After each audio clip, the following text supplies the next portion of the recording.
So, I'm going to be sharing with you all how to improve professor to student communication using AI. Because if you are like me, when I first got started teaching as a professor, and a lot of things came around where I needed to have certain communication with my students.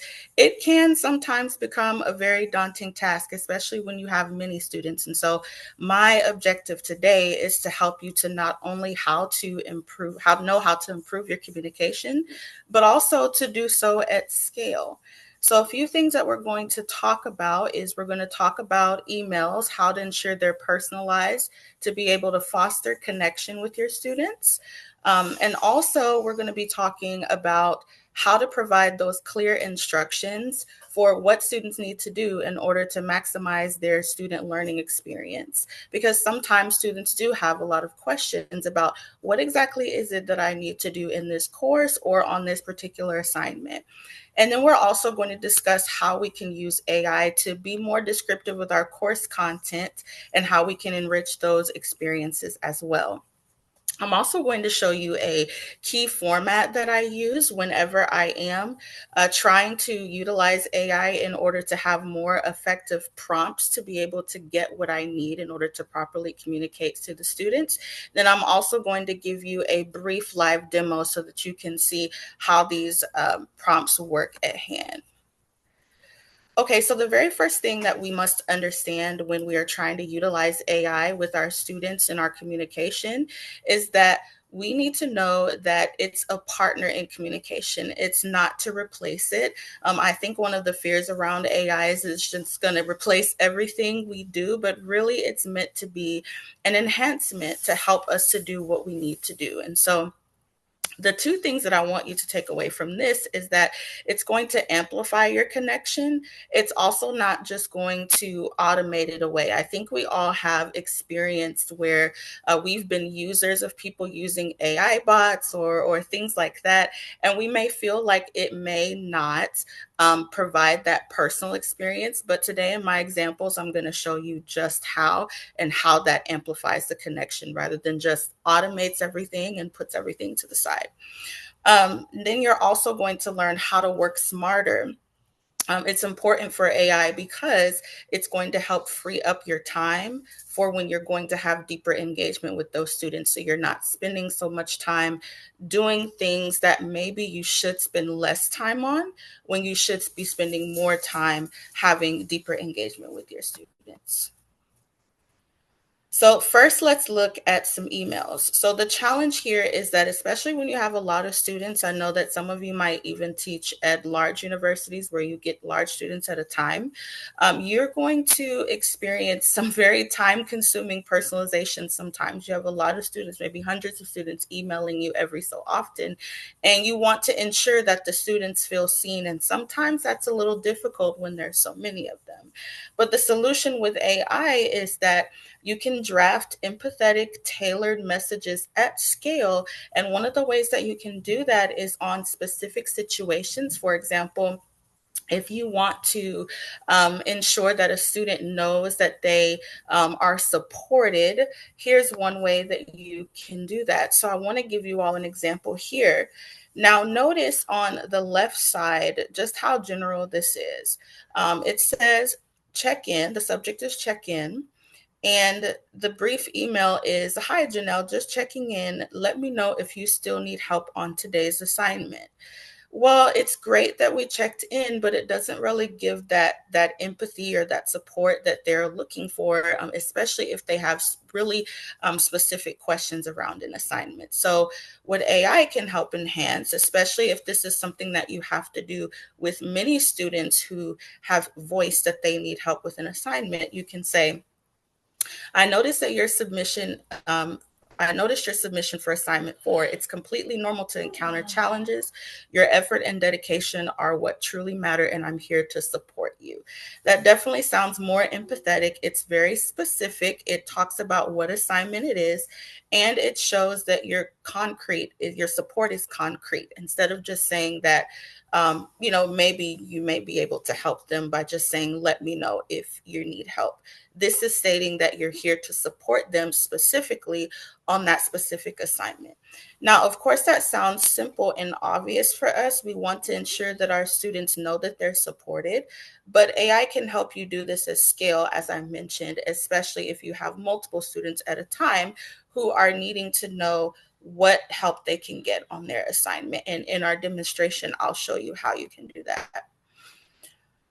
Next, for student learning, one of the biggest questions that I tend to get, and I don't know if this is the same for some of you, is the why, or basically the instructions around what to do.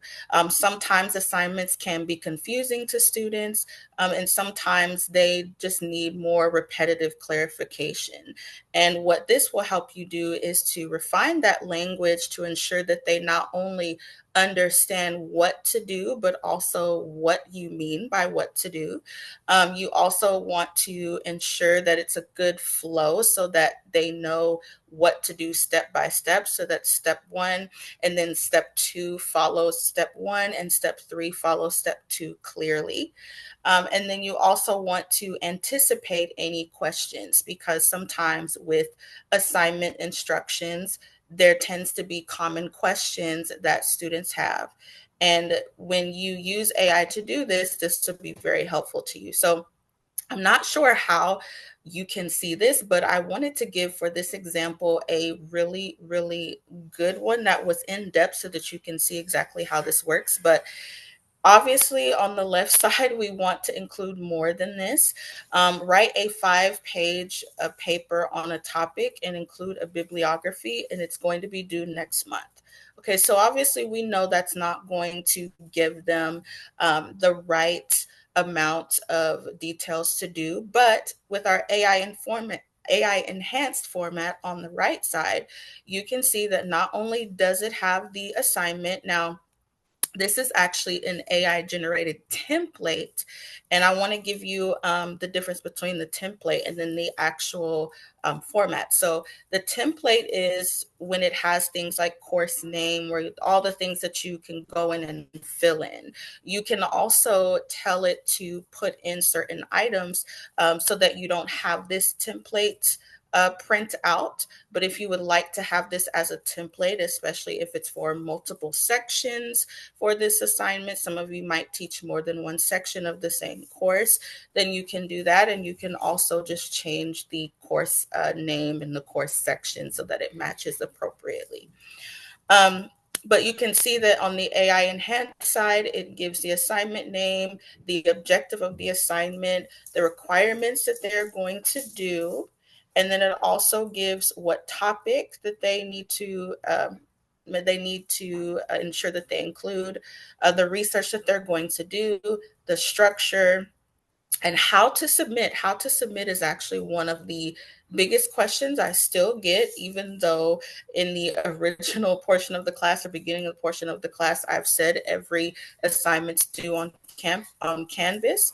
However, I always ensure that I still put that, because sometimes depending on the assignment, certain requirements can change. Okay, and then we want to highlight the rubric. So how much they're going to get, 30% of the clarity of argument, 30% of research, 20% of structure, 10% of grammar, and then 10% of adherence to formatting. So this is basically going to highlight what they are going to get graded on, so that they don't have any questions on what they'll be getting scored for. And then at the bottom is questions, where to send your questions specifically for this assignment. Sometimes we may say, please email me with questions. But if you want to create something like a forum for them to put their questions for a specific assignment, this is a good place to do that. And then this assignment rubric, you just simply put that at the bottom, and you can use AI to do that.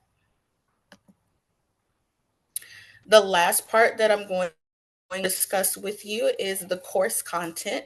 So the challenge here is that sometimes time and creativity really plays a big part in this. We don't always have enough time to really be creative with what it is that we need to do. And so there are many AI tools out there that can help us, but also we can simply use things like ChatGPT or Gemini or any other text-based generative AI to help us ensure that our course descriptions are correct and proper, and that we're able to do it in a more time efficient manner. You can also summarize any complex info that you might need. Um, Also, the AI solution here is that you can create different ideas for your courses. You can make sure that you generate certain content that you want to create that's really specific to certain modules. And then you can also structure your data from there. Okay. So the example that I have here is for discussion boards. I know some of you might teach online classes, and so you might incorporate some discussion boards. This is also something you can do in different discussion board applications. I know Harmonize is one that people tend to use a lot, but the original discussion prompt here that I have is, what did you think of chapter 3? Seems like a great, honest question. We definitely want to know what the students want to get out of chapter 3, but if we're looking for specifics, this may not be too great for us to use. So let's go over to the AI enhanced side. Considering the ethical dilemmas presented in chapter 3, how might a leader guided by principles of faith approach the decision-making process, and what real-world implications could arise from their choices? This encourages critical thinking, diverse perspectives, and it's relevant to the real world. So it doesn't just give some general input, and it also helps the students know exactly what they need in order to ensure they answer the discussion properly. Also, if you have a requirement for the students to the reply to one of the students or at least one of the students' discussions, then ensuring that this question is asked will help them to also know and have greater perspectives on what it is that they need to do with their answers. So this is really good as well. And then before I give you all the quick live demonstration, I just want to briefly cover what makes a really effective AI prompt, especially in the process of trying to create these things as professors and instructors. So this is called the CETO framework for effective prompt engineering. And so in context to, or in reference to when you are communicating with students, you want to ensure that your prompt that you're using, whether it's ChatGPT or Gemini or some other tool, follows these 4 key parts. Number 1 is context. You want to tell the AI what role it's supposed to assume, what audience you have, and the goal of what it is that you're trying to achieve. Then you want to give AI the example of what the good output is supposed to look like and what you anticipate for it to look like. Then you want to give it the tasks and you want to clearly state what you want it to do. And then you want to output the format and you want to specify how you want the response to be structured. So in my examples here with the live demonstration, I'm going to show you those 4 parts of that prompt for each of the 3 things that I shared with you so that you guys can see it live real time. And so, okay, can we see ChatGPT well? Yes. Okay, so I have a couple of examples here. The first thing that I'm going to show you is an email that I want to rewrite. So this is just a pretend email that I have written to a student. And so it says, "Hi, Janelle, your grade for assignment 1 was a 68%. Please review the feedback on Canvas. Let me know if you have any questions." Now, again, as I mentioned before, this doesn't sound very supportive to the student. So what we want to do is we want to create a prompt in here that's going to help this student to be able to know exactly what we need, understand, yes, this was their grade, and also help them to understand that they need feedback. Okay, so Here is the prompt that I am going to show you all based on the CETO format. I'm going to quickly grab it for you all. Okay, so what you want to do is you want to come in, especially if it's something that you're rewriting, you just want to put your prompt just before what it is that you're rewriting so that it knows that you want to rewrite this specifically. And I just put this prompt here above it. So I asked ChatGPT. First, I gave it its context and I told it, I'm a professor and I want to send this email to a student. I went and gave the details. I told ChatGPT student might be discouraged because they probably have already seen their grade, most likely. The goal is to be supportive, encouraging, send an actionable email that helps them to feel seen and provide their next steps. And then it indicates who the people are. Now, avoid. So we want to give this an example of what to avoid. Example, avoid a blunt grade focused message, which is kind of what we saw here. Instead, aim for an email that acknowledges effort, offers support, and frames a challenge. And then I just gave it the format of, what to follow. And then I gave the task to draft an email to this who the particular student is, Alex Johnson, who got this score on this particular assignment. And I also give it other things to do as well in the email, things to add in the email. And I say in my output in this email, it should be a professional email with a clear, supportive subject line, a warm salutation, and a body that provides or balances feedback with encouragement. So let's just go ahead and see what this rewritten one is going to look like. Okay, so you can rewrite this one. I could rewrite this one to Janelle, which I'm actually going to change the name from Alex Johnson to Janelle. Okay, so this is how you can prompt engineer that. So I'll say Janelle Smith. Okay, let's see what it gives us. Um, this is nice. I already like this. Subject, let's grow together from assignment one. Much more inviting. Dear Janelle, I hope this message finds you well. I had a chance to review your submission for assignment one and it indicates the grade. Then I like this. While that number might feel discouraging, please know that one grade does not define your potential on your path. Okay, so just some things that can be a little bit more supportive to the students. And now we are providing the next steps to take together. This is key. Review the feedback, visit my office hours, explore the supplemental resources if we have any, and then we end with a very kind ending, and then with care and confidence in your growth. Now, of course, you can copy this, you can change this to whatever you need. If you notice that it didn't follow one of the things or it forgot one of the things, you can add that to this. But essentially, this is what you would want to say with your email. I have two more examples.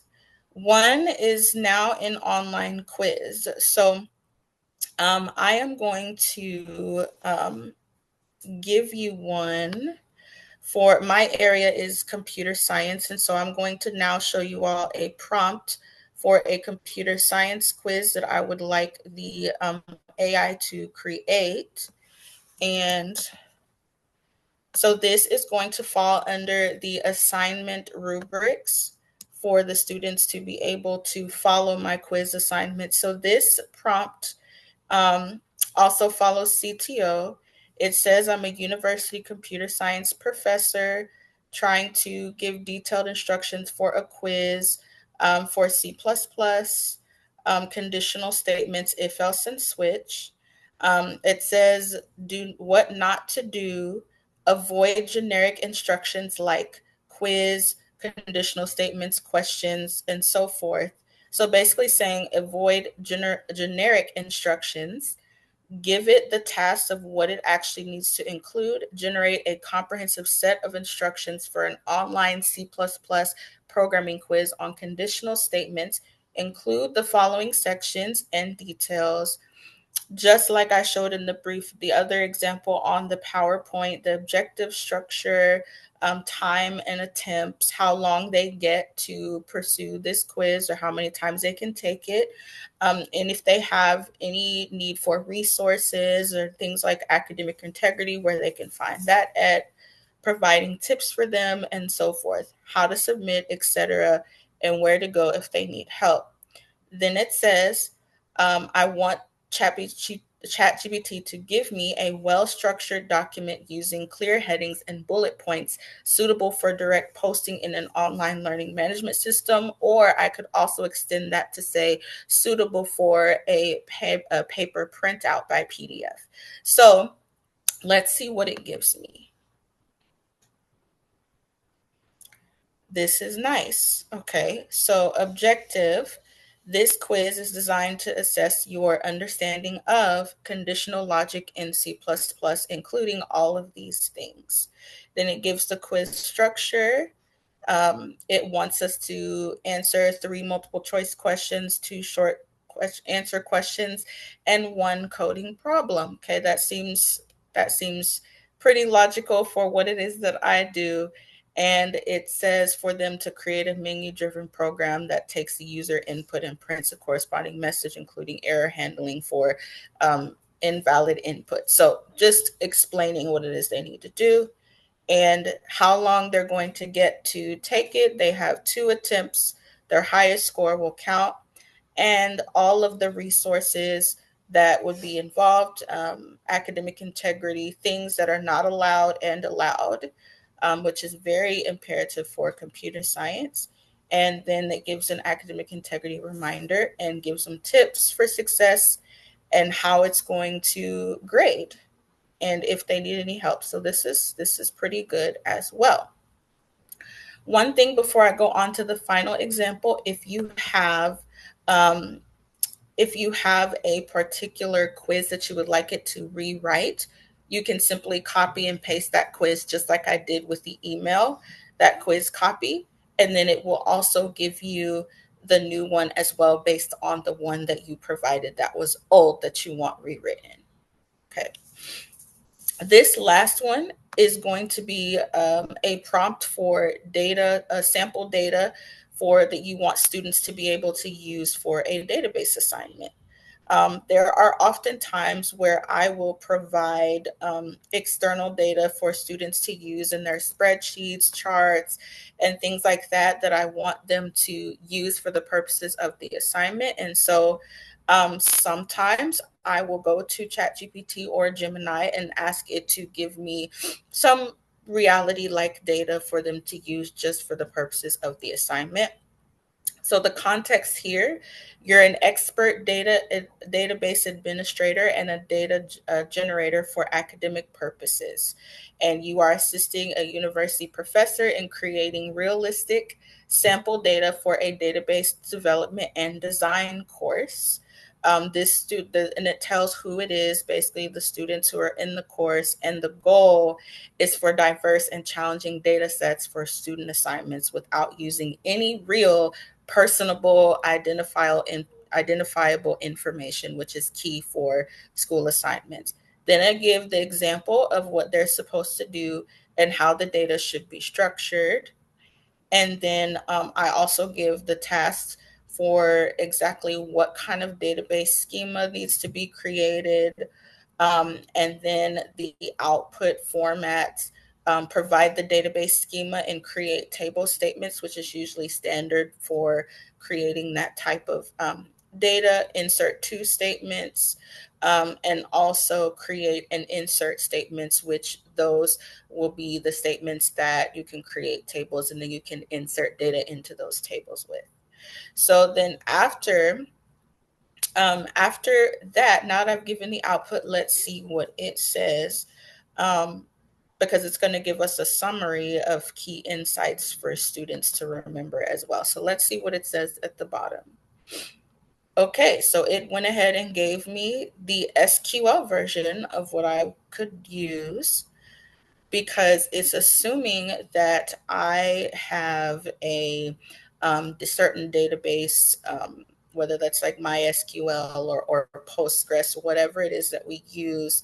It's giving me sample SQL code to be able to use and modify to get this data myself, which is clever. Um, and then let's see, it goes all the way to the end, and then it gives a summary of things to remember and some key insights for them as they are doing their assignments.